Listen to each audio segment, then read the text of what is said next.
اللهم صل على محمد وعلى آل محمد كما صليت على إبراهيم وعلى آل إبراهيم إنك حميد مجيد.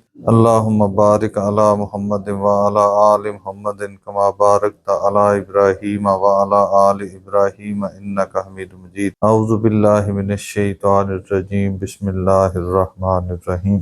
سنلقي في قلوب الذين كفروا الرعب بما أشركوا بالله ما لم ينزل به سلطانا ومأواهم النار وبئس مثوى الظالمين.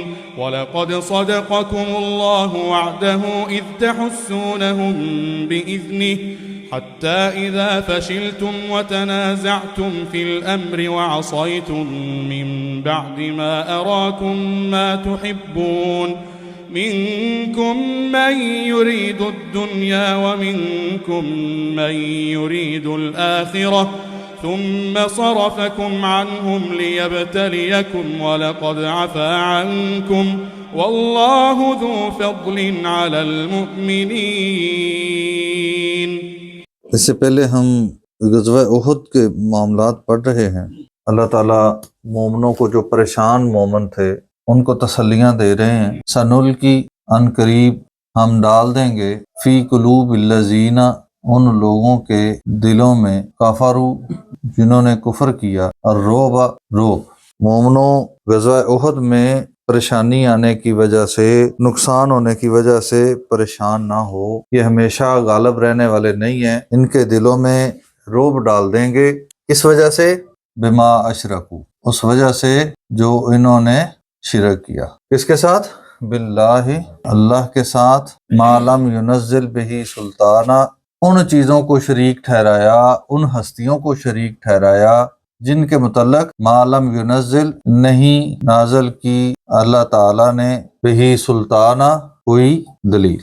بغیر دلیل کے یہ جن ہستیوں کے پیچھے لگے ہوئے ہیں جن کو یہ اپنا کارساز مانتے ہیں جن کو یہ اپنا مددگار سمجھتے ہیں اس وجہ سے ان کے دلوں میں اللہ تعالیٰ رعب ڈال دے گا. مشرک کا سب سے بڑا مسئلہ یہ ہوتا ہے کہ وہ بزدل ہوتا ہے اور جو اللہ پر ایمان رکھنے والا توحید پرست ہوتا ہے اس کو کسی کا خوف نہیں ہوتا. اس کو چونکہ صرف اللہ کی ذات پہ ایمان ہوتا ہے اس کا عقیدہ اللہ کے ساتھ جڑا ہوتا ہے وہ بزدل نہیں ہوتا.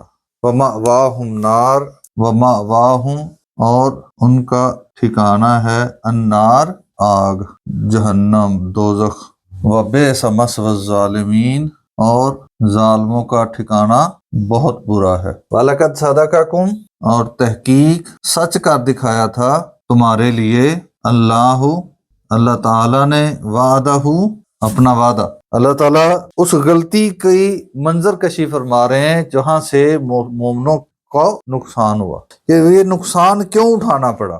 اللہ نے تو اپنا وعدہ پورا کر دیا تھا. اللہ نے غزوہ سے پہلے وعدہ کیا تھا نا کہ آپ کی مدد آئے گی آپ کی مدد میں فرشتے آئیں گے فتح ہوگی. تو اللہ تعالیٰ فرما رہے ہیں کہ اللہ کی طرف سے جو وعدہ تھا وہ پورا ہو گیا تھا. جب تحسونہم بِإِذْنِهِ تم ان کو قتل کر رہے تھے کاٹ رہے تھے بِإِذْنِهِ اس کے حکم سے.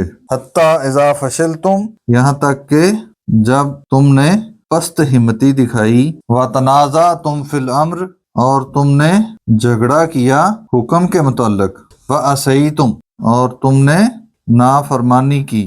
کس کی نافرمانی کی؟ ایک مسلمان صحابی رسول کی نافرمانی نہیں کر سکتا. نافرمانی کی اس امیر کی جو اس درے میں جن کو اللہ کے نبی صلی اللہ علیہ وسلم نے مامور کیا تھا ان کے اندر ایک امیر بنایا تھا اس امیر کی نافرمانی کی. جب صحابہ نے استدلال کیا کہ اب ڈیوٹی ختم ہو گئی ہے فتح ہو گئی ہے مال غنیمت اکٹھا کیا جا رہا ہے اب کام ختم ہو گیا لہذا ہم چلتے ہیں. اس وقت امیر نے ان کو روکا کہ نہیں اللہ کے نبی کا فرمان ہے کہ نہیں جانا تو نہیں جانا. تو انہوں نے کہا کہ وہ فرمان کا لمحہ ختم ہو گیا اب اس کا امپیکٹ نہیں رہا.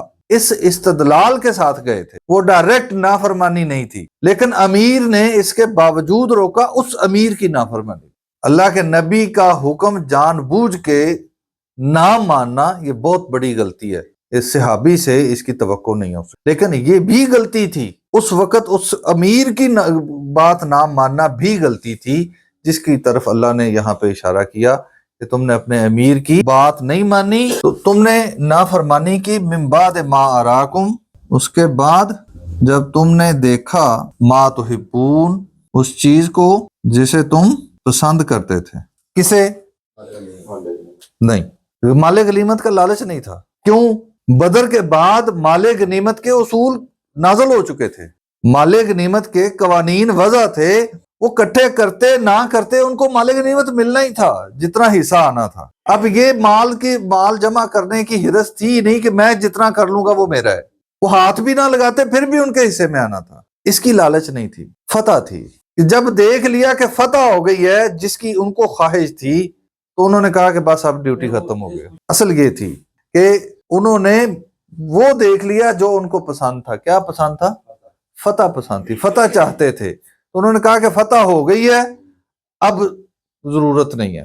منکم، تم میں سے، میں یرید الدنیا، کچھ ایسے تھے جو دنیا کو پسند کرتے تھے، جن کے سامنے اس جہاد اور اس مرحلے کی فتح مقصد تھی، اور کچھ ایسے تھے جن کا مقصد ومنکم، اور تم میں سے، میں یرید الآخرہ، کچھ ایسے تھے جو آخرت چاہتے تھے، جن کو اس بات سے غرض نہیں تھی کہ فتح ہوئی ہے یا نہیں، ان کا ٹارگٹ صرف آخرت تھا کہ اللہ کے نبی کا فرمان ہے لہذا ہم ادھر ہی رہیں گے، ہمارا فتح سے شکست سے کوئی تعلق نہیں ہے۔ ثم صرفکم عنہم، ثم، پھر تمہیں پھیر دیا، یعنی تمہارا رخ پھیر دیا، عنہم، ان سے، لیبتلیکم، تاکہ تمہیں آزمائے۔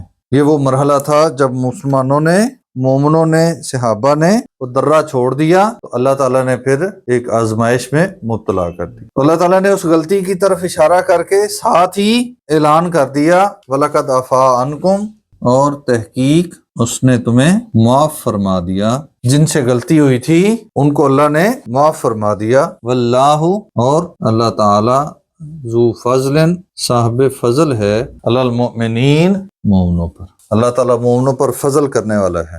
معاف کیوں کر دیا؟ کیونکہ غلطی جان بوجھ کے نہیں کی تھی، غلط فہمی تھی، غلط فہمی کی بنیاد پہ غلطی ہوئی، اس لیے اللہ نے معاف فرما دیا۔ اللہ تعالیٰ سمجھنے اور عمل کرنے کی توفیق عطا فرمائے۔